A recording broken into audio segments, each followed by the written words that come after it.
जय श्री राम। आज हम भगवान श्री राम की विशेष कृपा पाने हेतु जो श्री रामचरितमानस का पाठ चल रहा है, जिसमें हम अरण्य कांड का श्रवण कर रहे हैं, तो भगवान की विशेष प्रीति हेतु शुरू करते हैं अरण्य कांड के पाठ को। बिनती करी मुनि नाय सिरु, कहकर जोर बहोरी, चरण सरोरहु नाथ जन, कबहू तजय मति मोरी। मुनि ने विनती करके और फिर सिर नवाकर हाथ जोड़कर कहा कि हे नाथ, मेरी बुद्धि आपके चरण कमलों को कभी न छोड़े। फिर परमशीलवती और विनम्र सीता जी अनसुईया जी के चरण पकड़कर उनसे मिली। ऋषि पत्नी के मन में बड़ा सुख हुआ। उन्होंने आशीष देकर सीता जी को पास बैठा लिया और उन्हें ऐसे दिव्य वस्त्र और आभूषण पहनाए जो नित्य नए, निर्मल और सुहावने बने रहते हैं। फिर ऋषि पत्नी उनके बहाने मधुर और कोमल वाणी से स्त्रियों के कुछ धर्म बखान करके कहने लगी, हे राजकुमारी सुनिए, माता पिता भाई सभी हित करने वाले हैं, परंतु ये सब एक सीमा तक ही सुख देने वाले हैं। परंतु हे जानकी, पति तो असीम सुख देने वाला है। वह स्त्री अधम है जो ऐसे पति की सेवा नहीं करती। धैर्य, धर्म, मित्र और स्त्री, इन चारों की विपत्ति के समय ही परीक्षा होती है। वृद्ध, रोगी, मूर्ख, निर्धन, अंधा, बहरा, क्रोधी और अत्यंत ही दीन, ऐसे भी पति का अपमान करने से स्त्री यमपुर में भांति भांति के दुख पाती है। शरीर, वचन और मन से पति के चरणों में प्रेम करना स्त्री के लिए बस यह एक ही धर्म है, एक ही व्रत है, एक ही नियम है।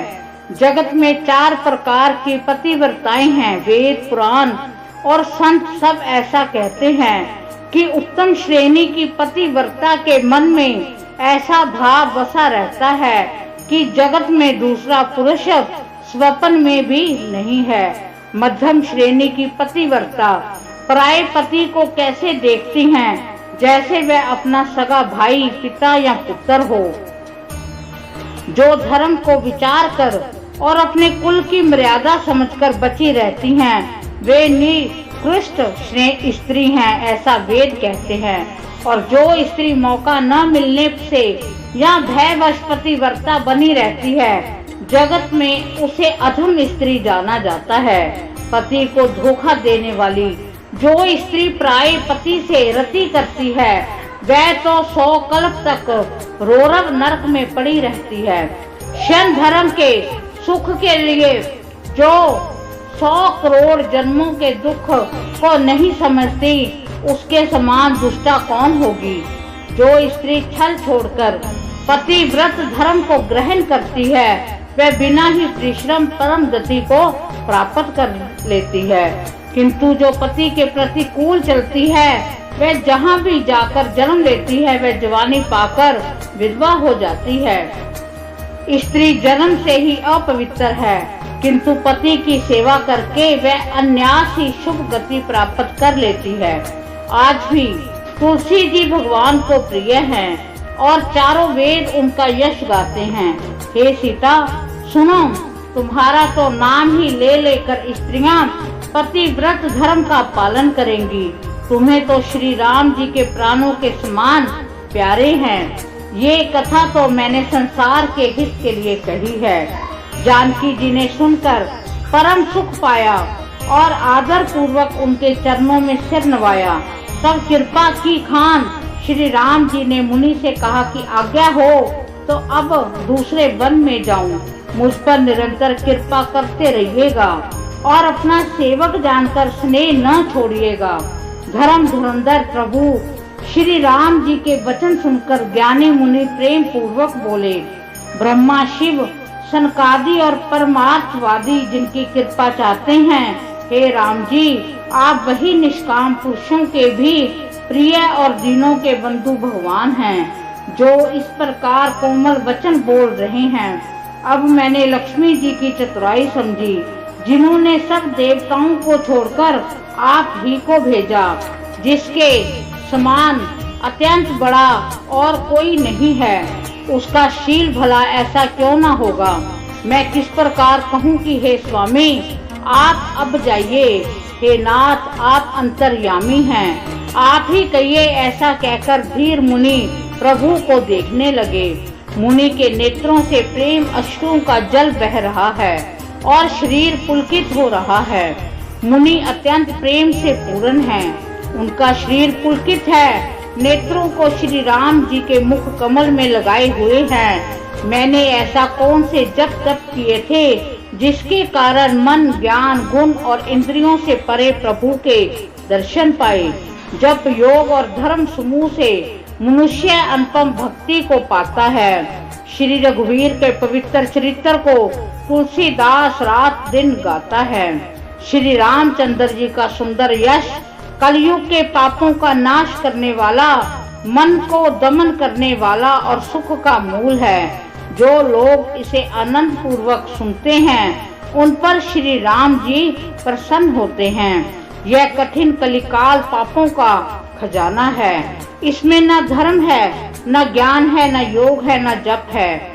इसमें तो लोग सब भरोसों को छोड़कर श्री राम जी को भजते हैं, वे ही चतुर हैं। मुनि के चरण कमलों में सिर नवाकर देवता, मनुष्य, मुनियों के स्वामी श्री राम जी वन को चले और आगे श्री राम जी हैं, उनके पीछे छोटे भाई लक्ष्मण और दोनों ही मुनियों का सुंदर वेश बनाए अत्यंत सुशोभित हो रहे हैं। दोनों के बीच में श्री जानकी जी कैसे सुशोभित हैं, जैसे ब्रह्म और जीव के बीच माया हो।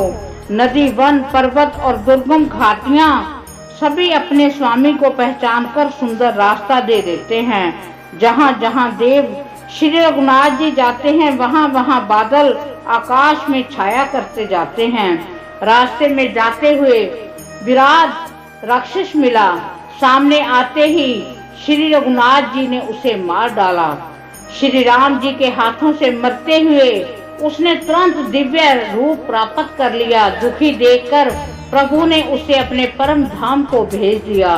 फिर वह सुंदर छोटे भाई लक्ष्मण जी और सीता जी के साथ वहां आए जहां मुनि शरभंग जी थे।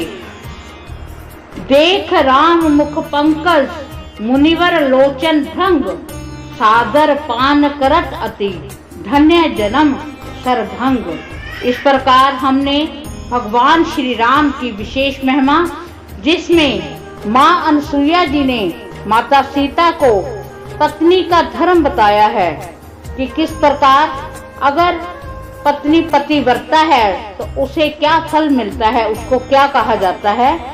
तो बड़ा सुंदर हमने भाग श्रवण किया।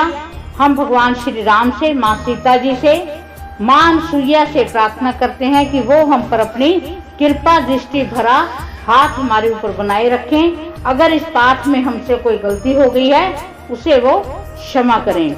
जय माता दी, जय श्री राम।